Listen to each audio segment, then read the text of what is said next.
Hi hello నమస్తే. ఈ పనులు అత్యంత నీచమైనవి, అస్సలు చేయకూడదు. ఒక వ్యక్తి తన పూర్వజన్మల ఫలితాలను ఈ జన్మలో పొందుతాడు, గత జన్మల ఫలితాలను భవిష్యత్తులో పొందుతాడు.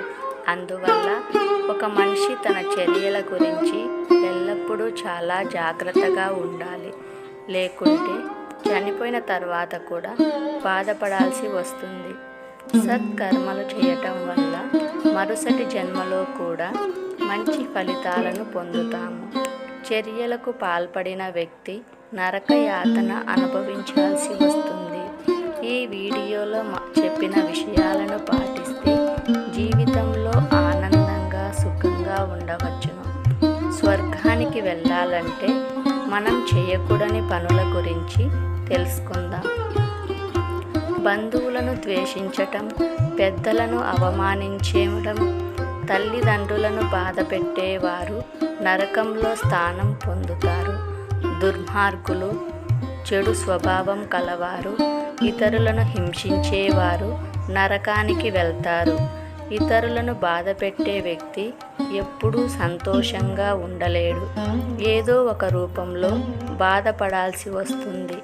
స్త్రీలను అగౌరవపరిచేవాడు, ఆడపిల్లలను అసభ్యంగా ప్రవర్తించేవాడు, పేదలను దోపిడీ చేసేవాడు నరకానికి వెళ్తాడు.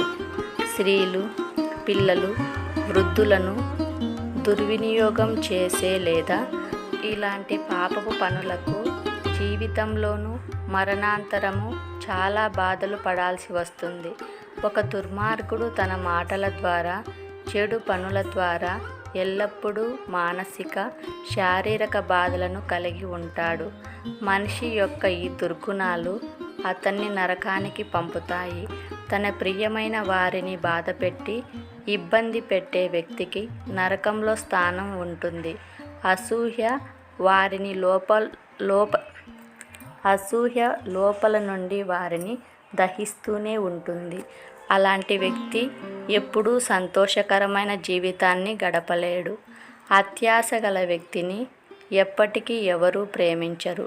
డబ్బు, ఆస్తి, గౌరవం, స్వార్థం కోసం ఇతరులకు హాని చేసేవారు, అలాంటి వారు మరణాంతరం నరకయాతన అనుభవిస్తారు.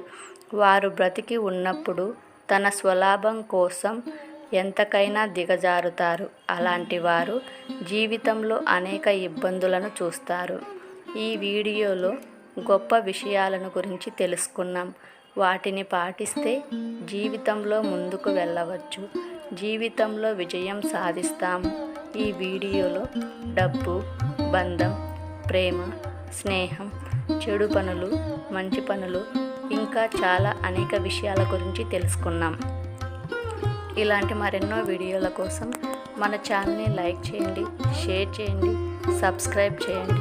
మరొక మంచి వీడియోతో మీ ముందు ఉంటాను. Thank you for watching.